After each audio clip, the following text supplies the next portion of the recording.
Viewers have messaged me with encouragement as I take my journey through YouTube's creative sphere. With practice and the help of friends, I progressively get better to find out how to put my message across. I think my planning needs a little work. Let me break down what happened. When I was in grade 10 math class, I had a problem figuring out a math question. When I asked the teacher for his assistance, he tried to explain it to me, but I just couldn't wrap it around my head. That white-haired math teacher, in his infinite wisdom and help, advised me that I had tunnel vision. That was it. Did he explain what it was? Maybe a solution to how I could get rid of it? Nope. No. In anticipation to do these field studies, let's say, I picked up these neat little wireless lapel microphones.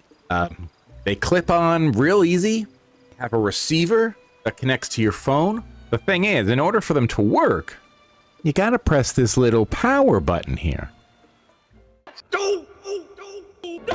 As a content creator, I love the mistakes that I make. They force me to get creative and rework an idea to still seem entertaining and fresh. So when I got overexcited and committed myself to an impromptu filming of a local event in my home city of Hamilton, Ontario, I realized when I got home that my videos sounded like this.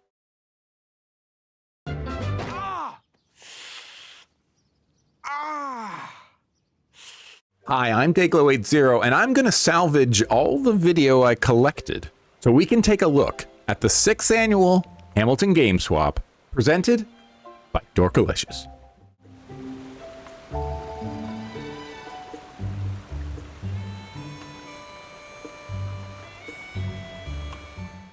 I mean, I feel like such a dingus. It was a power button I didn't push.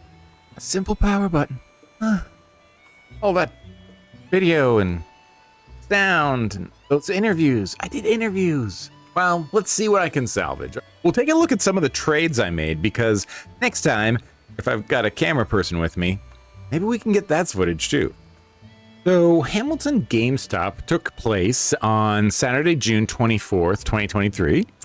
Just this past Saturday at Calvin Christian School. That's in Hamilton, Ontario on West 5th. It is a regular spot for the 2nd year in a row, I believe, for the Hamilton Game Swap, as this event does, in its infancy, of course, has been traveling around different venues. It is a free event. The real takeaway from this event was community. It was about stepping up, stepping out, allowing people to come together and share their fandom like I like to do on this channel with you. There were trades, there were finds. It's the crave of the hunt and the thrill of the deal that brings people to these kind of events. I like to go for the unique items myself. A lot of the handmade, keychains, magnets. I also find I come across things at these kind of events that I wouldn't even think that I would want. But I look at it and say, hey, that's something really neat. Whether it's a original diorama or a game controller that I actually wouldn't mind picking up. I think what's most prominent at this table, chess. Now, one table in particular was filled with someone's handmade items, whether they're keychains or shadow boxes.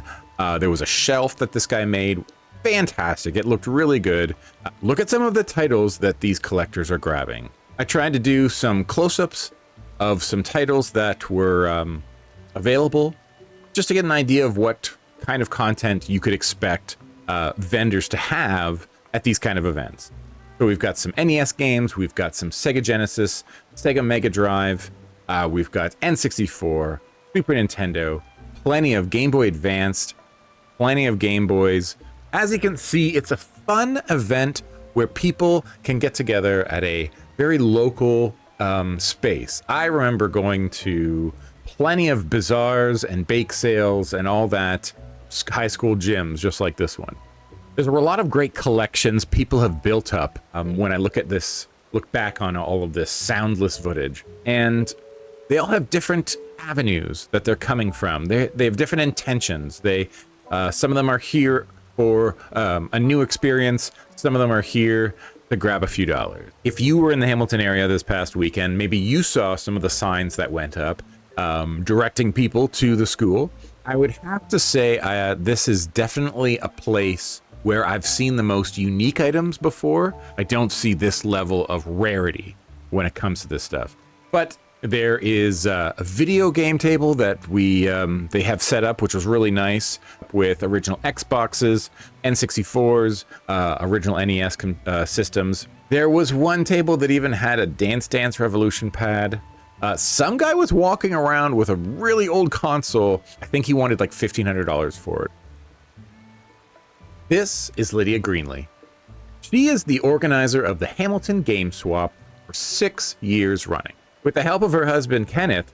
What's up, guys? Kenny G here, coming at you. They run some streams, organize events, and keep community going. When I caught up with Lydia, she told me that community was important, and she definitely wanted to ensure that events like this were free. She wanted to make sure inclusivity was the name of the game. And that is definitely what I got when I walked through here. I felt so welcome being in a place full of so many strangers. They all had the same ideas in mind, and they had the sunshining disposition of Lydia Greenlee to help it all come together. Lydia and her husband maintain a cash for your retro video games website, dorkalicious.ca.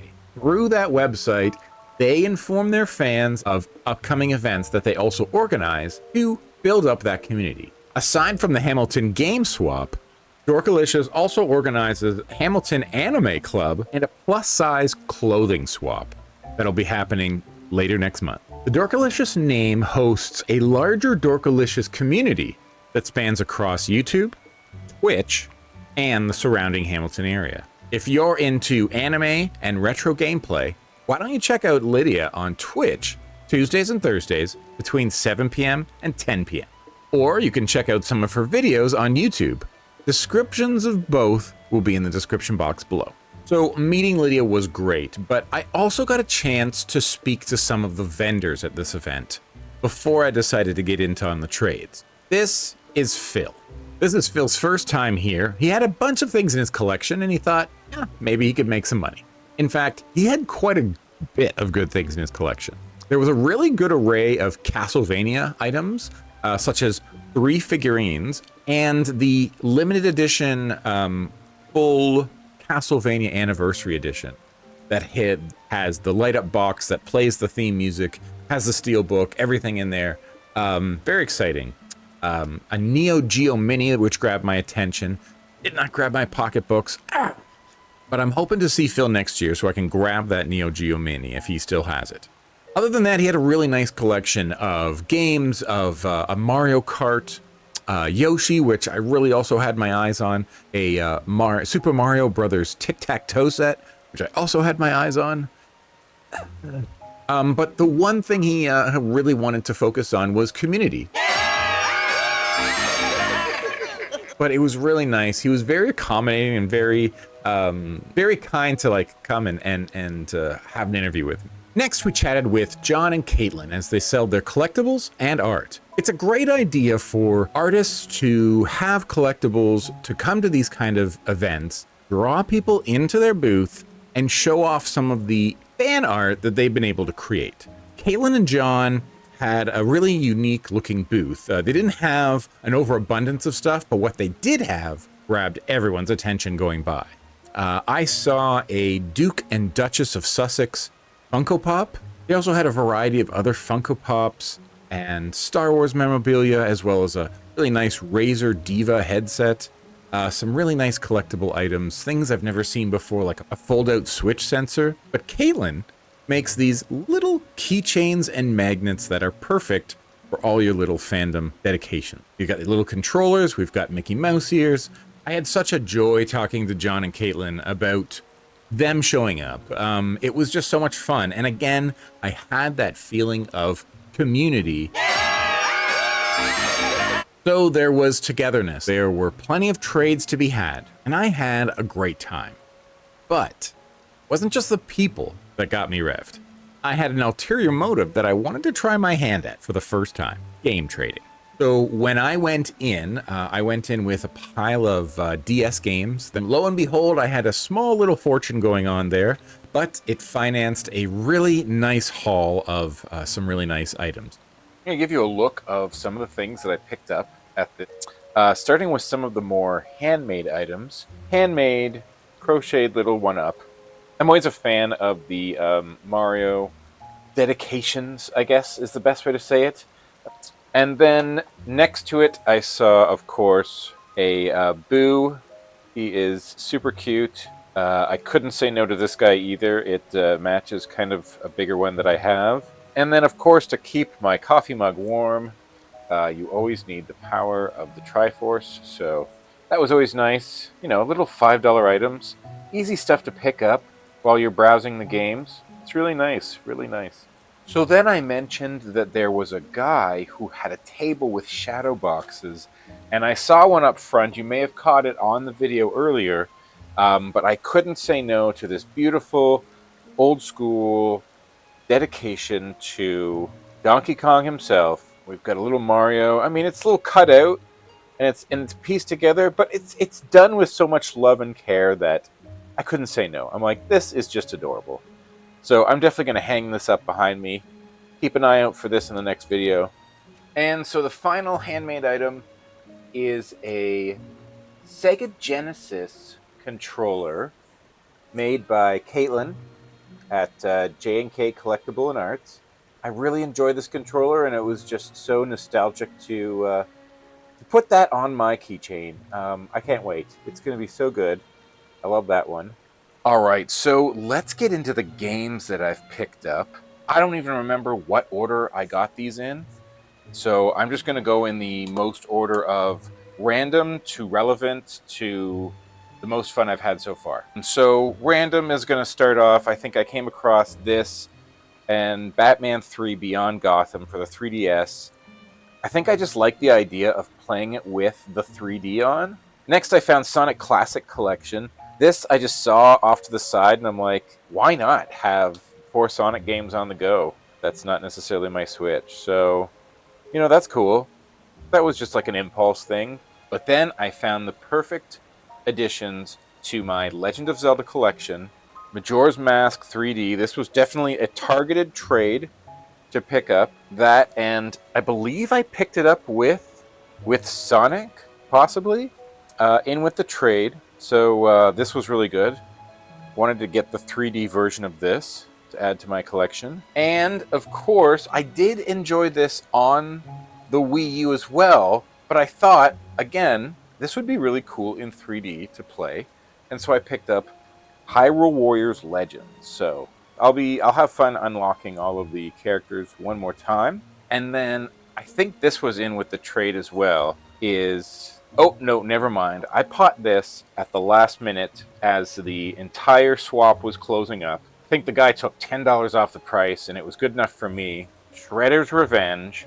And then I opened it up, and what surprised me was that there's an art booklet and stickers that were all intact and still in here. I can even get a personal pan pizza from Pizza Hut. There's nothing like Pizza Hut pan pizza. Making it big, making it tall, making it splash and having it all. So I've been playing this since I picked it up. That's super fun. And I can't wait for the DLC to come out later this year. All in all, it was a good haul. We picked up some games, but what did we have worth trading to fund such finds?